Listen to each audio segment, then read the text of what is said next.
It's basketball season. That means Mike LaTulip is back, our Illini Inquirer basketball analyst for another season. And there's a little bit more excitement, Mike, after Illinois beats number one Kansas in the exhibition. We'll get into that. We'll get into your thoughts on this season. But college basketball is right around the corner, man. It sneaks up on you, doesn't it? Mm-hmm. You're so ingrained in football, you especially with all that you're doing with the Inquirer. But yeah, and now you have these exhibitions that are happening that are usually behind closed doors, but now they're out in the open. You can watch them on TV. It's a great time of year, man. What do you make of that overall? I mean, these closed scrimmages, I get, like they get a lot of value out of. You can stop, you can teach, you can have situations. But what do you think of it from a basketball perspective, and then like as a basketball player, coach, and then from a fan perspective? Well, I think you can get a lot out of them. It felt pretty real, to be honest. I mean, take away the inability to foul out and all that. I think that skews some of your rotations, but from a macro level, it's awesome seeing that quality of basketball. I could watch Michigan State and Tennessee and then stay on my couch and watch Illinois and Kansas in October. That's pretty incredible. And for, like you said, for the fans that don't know, those scrimmages that take place behind closed doors are much more broken down. Let's play a 20-minute segment. We'll mix in, hey, we'll do a zone segment. Hey, we'll do a press segment.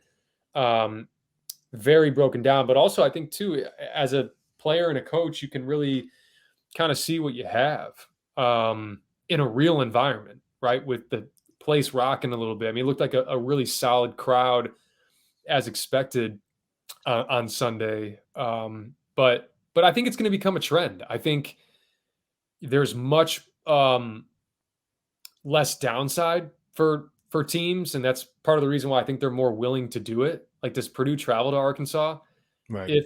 If there isn't, if it's not for charity and there's not the downside of potentially dropping a game in November or October, they probably don't. Does Kansas come to Illinois? Probably not.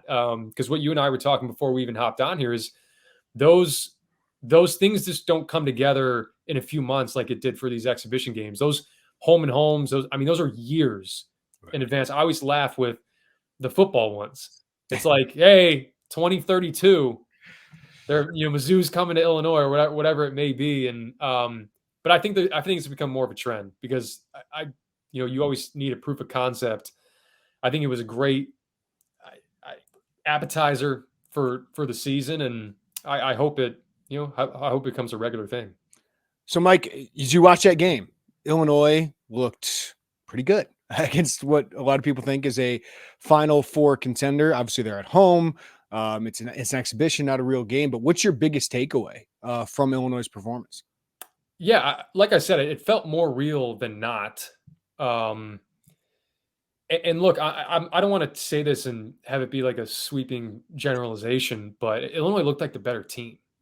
And I know that Kansas has the number one next to their name, but this is also an Illinois team that was probably going to be ready out of the box a little bit sooner than a Kansas team. And the biggest, I think, function of that is when it comes to cornerstones for each of those teams, you brought back Terrence Shannon and Coleman Hawkins, and you have those cornerstones in place. And then all you really needed to do with that experience and those transfers that you brought in is have them kind of fill in those holes that were needed. And that takes a lot less legwork than trying to incorporate a Hunter Dickinson to what you're doing. Because that's the distinction that I saw, was one team looks like they had been doing it a little longer. I know there's new faces, but you have Terrence and Coleman.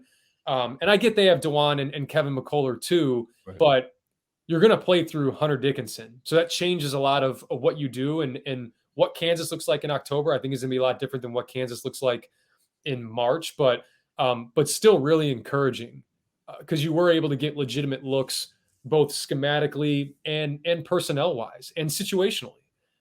Kansas threw some press in there, and you have a no point guard lineup, and you're able to still have no problem breaking that type of pressure and getting into your stuff. And we saw them really roll with that older group late, and for good reason. That's why you went out and got those guys, because with experience comes dependability. And I think that gives a sense of comfort for Brad Underwood. So it was really cool to see that play out this early, because if it wasn't for that game, we probably wouldn't have really known until probably Marquette. Right. So the transfers, we'll get into their impact, but what is their impact on, as you said, the two cornerstones, Terrence Shannon Jr., Coleman Hawkins? Those two are still the reason you should be good and will lead you as far as you want to go. So how do those transfers complement the two best players on Illinois? I think first and foremost, when you watch Terrence and Coleman, I saw two guys in that Kansas game that didn't feel like they needed to put the weight of the world on their shoulder to produce. And last year, it just looked like that from time to time, where if you don't have guys that surround you that have a lot of good feel for the game, then there's not as much trust. And then you feel like, man, I got to kind of do this myself, because if I don't, then this thing isn't going to work itself back to me. And I'll give you two different instances of that. And Coleman Hawkins dribbles down the right wing for a fast break, doesn't pull up for three, shovels the ball off to his left to Marcus Damask, sets his feet. Marcus Damask flips it right back to him for a better shot, a more high percentage shot, and he's able to make the shot. And the distinction is last year, and I'm using Jaden Epps as an example because he's the first person that comes to my head. If he shoveled that to Jaden Epps or Matthew Meyer, Jaden Epps or Matthew Meyer were shooting. And so there's this, and I talked to Bardo about this a couple of days ago, and this was even before that exhibition game. But when you have guys that have feel for the game, you're more likely to give up the ball because there's a chance that you might get it back, or if you cut, you might get the ball, right? Or so guys, they cut harder and they cut more often. And then for Terrence, I think the way that they're using Terrence, like Terrence made a couple reads in that Kansas game that I had not seen one time last year. And that's how contagious playing with guys that have good feel are. We see it all the time with like the Warriors, right? Guys go play for the Warriors and you're like, whoa, I didn't know that. I didn't know you had that in your game. But they're doing a lot offensively where they'll bring Coleman out to kind of the extended elbow or the slot. They'll enter it to him. And then you see at the top of the key, and we'll break it down in the film, there's this two-man game and split screen game between Marcus and Terrence. And there's so much that you can do out of that, because the threat of Terrence coming off to his left hand, dribble handoff, gets the attention of both defenders, which could possibly free up Marcus, who's a great shooter. And then the fact that Marcus is a great shooter creates some paranoia to where there's potential for busted switches. We'll show that. And if there's busted switches, now you have Terrence freaking Shannon, who's a potential All-American, coming off free. Like, how many times was that happening last year where, he doesn't have a spaced floor or doesn't have guys that are busting switches to where he can come off with nobody around him. And you just see how all those pieces work together. And a lot of the transfers that they brought in are low maintenance. And we'll dive into that. But specifically for Coleman and Terrence, it should elevate their game, not even just from like a volume standpoint, just from an efficiency standpoint, because I think they'll be put in better positions to make more efficient plays. So 5 of the 6 guys who played 20-plus minutes were seniors: Terrence Shannon, Marcus Domask, Coleman Hawkins, Quincy Guerrier, and Justin Harmon. That is an old team, Mike, and Brad Underwood rolled with those guys. This could have been an exhibition where he just tries to get Dre Gibbs-Allhorn 10 minutes and 15 minutes to see what he would do.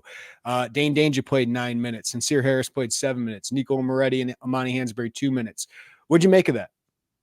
Well, I think in theory that sounds great. And I think maybe even at times coaches plan for that. They're like, hey, let's get, let's make this a little more economical and maybe get this guy 15 minutes. And then the lights are on and the ball tips and tensions get higher. Like, you get competitive. Let's win this game, man. Let's rely on the guys. Like, if we can knock off number one, I get it doesn't count, but that should serve as some validation, and it should serve as some affirmation for, hey, we got a lot of really good players. We have high expectations this year, and this is why. How important is that, Mike? Like, obviously Brad Underwood thought it was important to win that game for his team. We talked about it after the Spain trip when it's like, hey, how much do these games matter? And then you got this exhibition game as well. Habits are habits. Mm-hmm. Like I know from being in those locker rooms and being in those types of games, you can't make that distinction as a player. Like you just like when you're on the floor and you have jerseys on and you're playing, like it's go. And losers are the ones that make that distinction. Guys that have inconsistent toughness or have an inconsistent motor, those are the ones that make that distinction. But guys that always have high motors, that always want to win, that always play with toughness, it doesn't matter if it's exhibition, if it's in Spain, if it's on a blacktop, it doesn't matter. Like that's who you are. That's how you play. And like Andres Feliz, right? Does it ever matter to Andres Feliz where he is, what continent he's on? No, he plays hard because that's in his DNA. And I thought I saw a lot of guys in that game that played that way. So yeah, it matters a lot. And I think that game meant a lot to both teams. I mean, both teams were playing hard for a charity exhibition game, which I thought was really, really awesome to see. This episode of the Illini Inquirer Podcast is brought to you by BetterHelp. Give online therapy a try at betterhelp.com/Illini and get on your way to being your best self.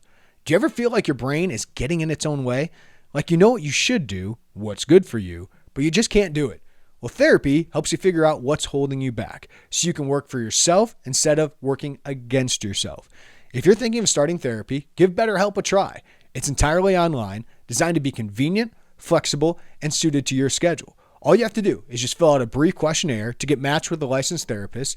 And if you and that therapist don't mesh, you can switch your therapist at any time for no additional charge. So make your brain your friend again and give BetterHelp a try. Visit betterhelp.com/Illini today to get 10% off your first month. That's BetterHelp, HELP.com/Illini. Marcus Domask, Quincy Guerrier, Justin Harmon. What stood out about each of those guys under the brightest lights we've seen with them in an Illinois uniform? Yeah, I mean, the feel.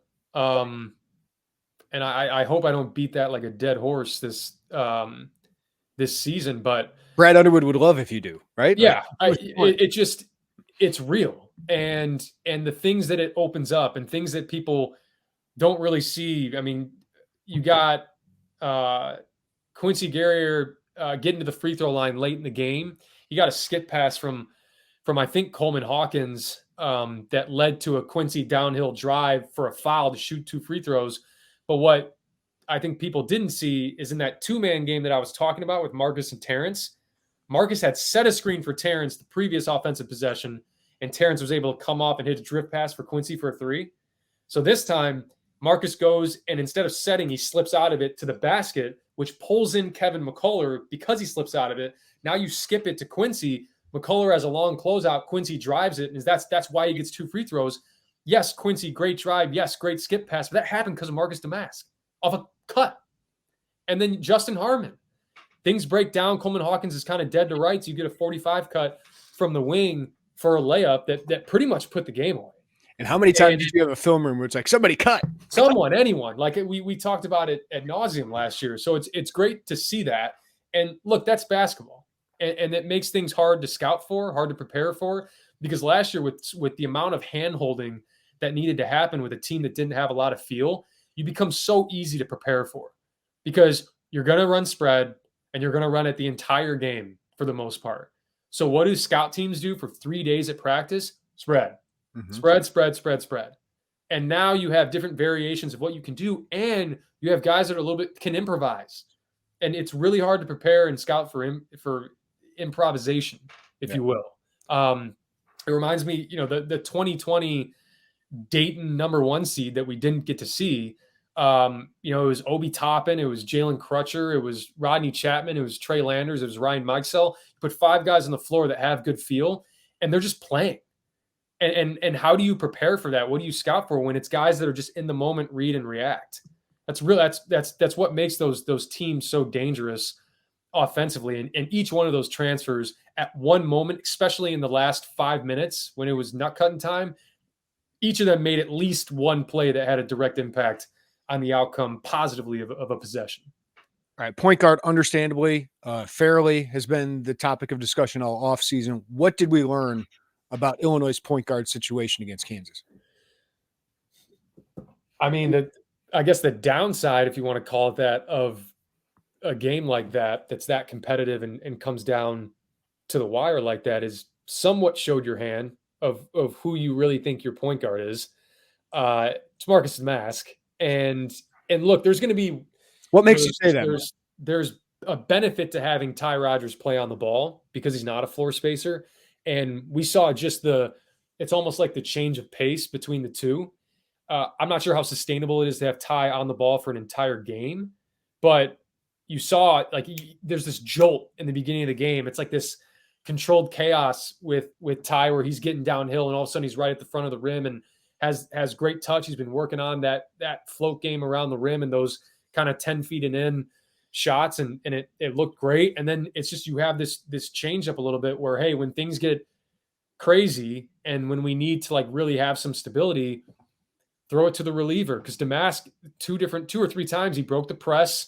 He's big. I think that's I haven't been there in person, but I'm watching. You've been there. I mean, like watching in the huddles, I'm watching him stand next to Quincy and stand next to like he looks almost like he's 6'7". From he looks tip off. I looked at Piper and I said, "This team is massive. Huge. Like Ty Rodgers is 6'6". Marcus Damask might be a tad taller than him, 6'7". Gary A is 6'8". Coleman Hawkins 6'11". Terrence Shannon looks like an NFL tight end at 6'6", and how big he is. So yeah, he's legit 6'6" at the very least. Yeah, and I think too what helps Marcus, and from the point guard position, if Marcus was like a net negative defensively, then you would probably feel one, he probably wouldn't play as much. So that would probably mean more time for Ty. But because of his size and because he's so smart in his anticipation, he plays angles really well defensively. And then now you get put in situations where he can use his body. He's a strong kid and he's able to kind of knock guys off their spot. And that's what helps him defensively. So, yeah, I mean, I think there's going to be times where, like I said, you see Ty initiating things offensively, but when you really, really need some stability and you really need someone to set the table, I think they found something with Marcus, because with Ty, you want him to still play to his strengths. And if it's a square peg in a round hole the entire season, that's part of coaching as well, is not only just identifying the potential for a guy to grow into a role, but if it's not exactly what you envisioned, is there stubbornness that creeps in? And is there a reluctance to go away from maybe what was pitched all off season, right? There was a lot of, Ty Rodgers point guard propaganda coming out from on social media. And if that's not the case, then that's fine, because you still want Ty, when Ty's in there and Ty's playing meaningful minutes, to play to his strengths. And his strength is competing defensively, crashing the glass offensively, being a great cutter, and there's still value in that. So if he's not playing full-time point guard, that doesn't mean that Ty Rodgers is sitting on the bench. So it goes to show you how big of a pickup it was to have Marcus out there. Because I guess and the last quick point that I'll make is, the other one that people may look at is Dre Gibbs-Lawhorn. And I think we saw last year with the guy that's a little more wired to score. In the beginning of the season, you had Jaden Epps as like, come off the bench. Mm-hmm. All you think about is being aggressive and putting pressure downhill and shooting shots when you're open, catch and shoot. I know they really like Dre as a shooter, and just keep things simple, right? When you started to put point guard duties on Jaden Epps, that's when it like short circuited a little bit and things kind of got a little haywire. So everybody preaches versatility nowadays. He can do this and he can do that, but you still need roles, and you still need guys to have a sense of what they need to do every game and not have 6 or 7 different things because we think that's cool now that this guy can do all these different things. So I think they have stability at that position, and I think Damask provides that. But I like Rodgers as kind of a change of pace in different situations. Are you looking for unique and comfortable Illini gear? Well, HomeField is a premium collegiate apparel based in Indianapolis that emphasizes their commitment to creating incredibly comfortable, officially licensed apparel with vintage college designs. They feature a growing collection of over 150 colleges to choose from, including, of course, the University of Illinois. So go check out homefieldapparel.com, because their designs are super unique, because they delve into the archives and history of each school using unique logos and iconic moments to create great, thoughtfully designed apparel. I'm scrolling at HomeFieldApparel.com right now with their Illini gear, and they have 1989 Fighting Illini basketball long sleeve. They got the Flying Illini logo, the script Illinois. You can get the pants, the joggers, that 1970s script, or a nice hoodie. They got the 80s Illini football helmet, the 2004-05 Illinois basketball logo on a vintage crew neck, the Ringer retro tee, the orange Ringer tee with Fighting Illini basketball on it. Go check these guys out, because not only is the design fantastic, but these shirts, guys, are incredibly comfortable. HomeField is all about authenticity and nostalgia. So give their site a look. It's not the typical Illinois gear you see. You can find them at HomeFieldApparel.com, where you can see their selection of colleges available, of course, including Illinois. And guess what? Our listeners get 15% off their first order with discount code Illini23. Again, 15% off at HomeFieldApparel.com with discount code Illini23. Whether you're looking for Illinois football gear for this season or Illini basketball gear for the coming season, check out HomeFieldApparel.com. I think we thought this team would be deep. I think that showed itself the other night, even though it was mostly the seniors and Ty Rodgers that were playing. But what do you make of, this is going to be, not everyone's going to be happy every night with their minutes, right? Like Sincere Harris, Dane Danger, under 10 minutes, Luke Goody just at 10 minutes. Obviously, Dre, Nico, and Amani. I mean, you're not going to go 10 deep in the Big Ten. So how do you feel like Brad Underwood's going to use that depth as we get into the season? Obviously, these first couple games, you're going to be able to get in your bench a little bit more, but just how do you see that evolving as the season goes along? Yeah, and you and I have talked about this yearly, but you can look me in the face and say there's 12 guys that can play. It's going to be 8 or 9.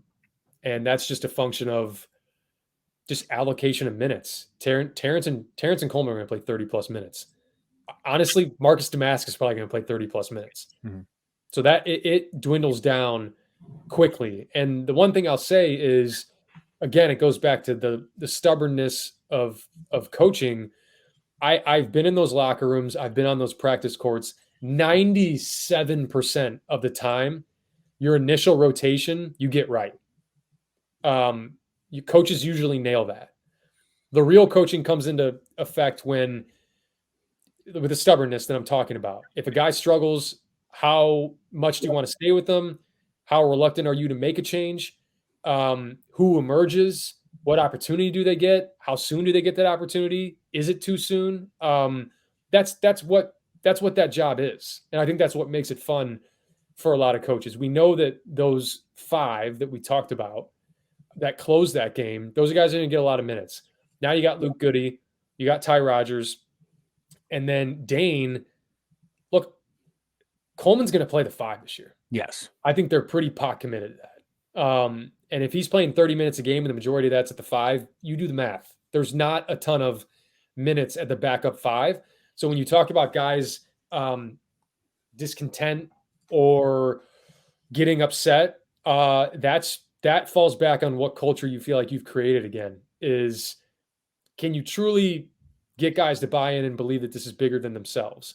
And for Dane, I'm looking at him where if Coleman plays 30 minutes of the 5 and you're playing 10 to 12 minutes, Dane, you got to figure it out, and you got to stay consistent and make a lot out of the minutes that you have, because this is no disrespect to Brandon Lieb, because I actually think he was serviceable in some of the minutes that he came in last year. This is Amani Hansberry that you now have fighting every day for minutes. So that backup 5, I think it's going to get really interesting. And then we'll see how, we talked about the point guard side of things. And then I'm really interested to see with Sincere.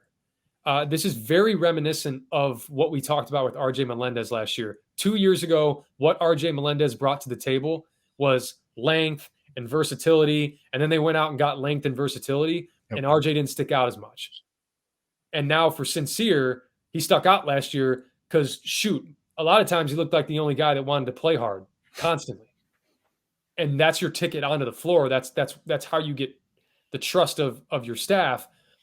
Now you got Harmon, Damas, they play hard pretty consistently. So now you got to be even better at those marginal things, where I look at Sincere, it's like, and I think I tweeted it during the game, he had a rip drive didn't for 1 second think about catching and shooting it. It was a skip pass from under the basket out to Sincere, and it was head full of steam on the catch, go downhill. I mean, you are lightning fast, dude. Like, put pressure on the rim, put pressure on the defense, because the stubbornness that I think he shows sometimes is like, you think I can't shoot?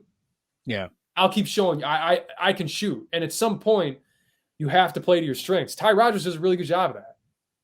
Right? Ty Rodgers could also do the same thing. Like, you think I'm a bad free throw shooter? You think watch this? Watch me rip this pull up right wing three. And it's bad for the team because you have guys that can do that. So if you just can play to your strengths and be efficient, you give yourself more of an opportunity to play. So each one of those guys, I think, has like a little storyline attached to it. And I'm really interested to see how it plays out. So we've had 2 exhibitions now to watch this team. We had the 1 game over in Europe where Domask wasn't playing, but has this changed any of your thoughts about this team, Mike, of what their strengths are, what their concerns could be, anything like that? No, I think it kind of reaffirmed some things. Like I said, I don't want to like cut down nets in October. Yeah, I just feel better about having them as like a top 5 team in the Big Ten after. Yeah, 100%. They're absolutely a top 5 team in the Big Ten. I think, when you look at Purdue and Michigan State, and I have my thoughts about Michigan State, but I think it was initially viewed as like, hey, Purdue, Michigan State, large drop off, everyone else. My personal opinion, I think Purdue, Michigan State, I think Illinois is closer to that group than people think. And honestly, I think Maryland's closer to that group than people think. Yeah. I just think Maryland's going to win more than 1 road game this year. And they have arguably one of the best home court advantages in the conference in College Park. So as on a very macro level, I think they can absolutely compete for a Big Ten title. I really believe that. And what I don't believe in is they're a Sweet 16 team or they're a Final Four team, because you're talking about a couple weeks in March and it's all matchup dependent and there's some luck involved. It's really hard to be a prognosticator on that type of stuff. But if they stay healthy, if guys throughout the season can continue to pull in the same direction, because there's going to be some guys that have a long, hard look in the mirror of what type of teammate they want to be, because they're not going to get the minutes that they want. So what's your leadership look like? And how can you right the ship with that? Because I've like I said, been in those locker rooms. It happens. It happened for me. I was right on the cusp, rotation every day, thinking I deserved it, and then eventually my junior year, I'm like, you know what? What can I do? Here are the 3 things. After every practice, was I a good teammate? Was I coachable? Did I play hard? That's it. It's the 3 things you can control. The rest of that's not in your control at all. So the more I think guys can adopt that mindset is going to determine the trajectory of this team. Is there anything, it's so early in the year, usually Underwood keeps things pretty bland offensively at this point. I'm sure they're working on that now, but was there anything schematically that you saw from Brad Underwood that intrigued you? Yeah, less spread, or less relying on spread. And, they had some of those actions last year that would start with, they ran it a ton for Matthew Meyer. They ran it a ton for Terrence Shannon. They did it a few times when Dane was in the game against Kansas, where, you almost have like a triangle in the middle of the floor. You enter it, and then, you get a rub screen. Dane comes up for like a little ball screen, and then you play with the back action, shake action on the backside. But I love what they're doing with these split screens, because that's when you have more shooting and you have guys that are more of a threat on the perimeter, and guys that are really good. Marcus Damascus is a really smart screener, understanding when to slip out and when to set and keeping the defense on their toes. Those split screens, I think, are going to be really helpful, because as you'll see, what they usually do, they'll bring it up on the right side of the floor, and then they'll go into a dribble handoff, and then dribble handoff swings over to kind of top of the key. And then you can either have a step up reverse ball screen with Coleman. You can enter it to Coleman and go and chase it, kind of a little like get action, or, he can hold on to the ball and then rotate it. There's a lot that you can do out of it. Or, like I said, you can enter it to Coleman, go right into a split screen at the top of the key. You're changing the geometry of the floor, and you're changing the way that the defense has to react, because you have shooters. Like, you have guys that space. So now your cuts can can pull guys in more because they're not already in help position because you have non-shooters everywhere. So those little things I think were helpful, because the other thing that you can do is with Ty, with Marcus, with Terrence, if I'm bringing the ball up on the right side and I got a guy guarding me, like let's say it's Marcus Damask and he has DeJuan Harris guarding him, and you want to initiate the offense with a dribble handoff to the right, they'll do what Sam Griesel did last year. Fake the dribble handoff right into a back down. And now you, again, change the geometry of the floor to where when you're backing up and you can look almost like a post player, now you got the split screen actions from the wing and the slot. And there's so much you can do out of that. It's Goody screening for Damask. It's Shannon screening for Damask. It's Damask screening for Shannon. And you allow the guy to operate in the post and back guys down and potentially get a bucket because they're so worried about the two guys that are on the ball side because they're both threats. That's smart. That's smart basketball. And we've seen a lot of teams have success with that over the years. So I'm really interested to see that evolve. If you haven't noticed, it was something that I enjoyed watching in real time. They showed a little bit in Spain, but watching that take place in the Kansas game and then breaking it down in film was really cool to see. Well, let me ask you, you mentioned Purdue, Michigan State. They had exhibitions too. I'm sure you got to look at those. What would you make of those two teams? Because obviously Illinois will be competing with those teams atop the Big Ten. Yeah, Purdue they're going to be right up there. They have the best guardrail in college basketball. But I've said it since the offseason when Purdue in wins last year, Purdue, Zach Edey was averaging 22 and 13, and losses he was averaging 22 and 13. So Braden Smith, Fletcher Lawyer, what type of jumps are you getting from those two? That to me, that's just going to determine their ceiling. I think Braden Smith has almost become underrated with his ability as a point guard and as a facilitator. And, it's not just, hey, they're throwing it into the big guy and he's getting some 4 or 5 assists on early post-ups and stuff. They run a lot of really good actions. Matt Painter does that. And then with Michigan State,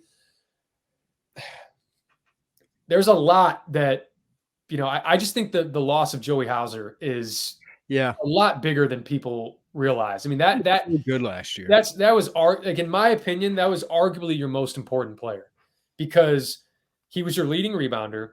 He shot 45% from three. You're a middle ball screen, heavy ball screen team. And when you don't have a 45% 3-point shooter, you better have shooting there this year or else teams are going to pack the paint. And if you pack the paint, there's less room for Sissoko to dive to the rim. There's less room for Tyson or for Tyson Walker and AJ Hoggard to come off and operate in not as tight quarters.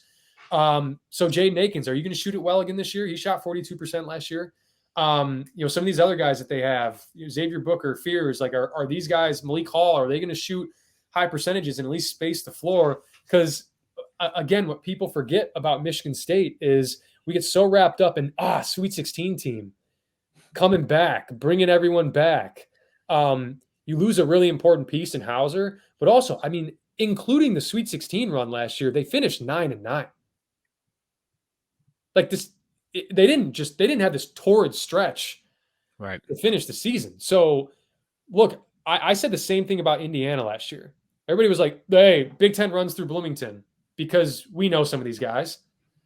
And then, I said it preseason, I was like, a 9-11 team. And now what you're doing is you're relying on the non-familiar faces, which are freshmen, and Hood-Schifino was pretty damn good. Right. Hood-Schifino was TJD had first team All-American type season, but Hood-Schifino was the one that raised their ceiling because Trace Jackson-Davis played very similarly to how he played in previous seasons. He took it up a little bit, but Renew was serviceable as a backup big, and Hood-Schifino provided. I mean, Xavier Johnson went down in the Kansas game, and it was like, no, we're good. We got this guy who's a first round pick in the NBA draft.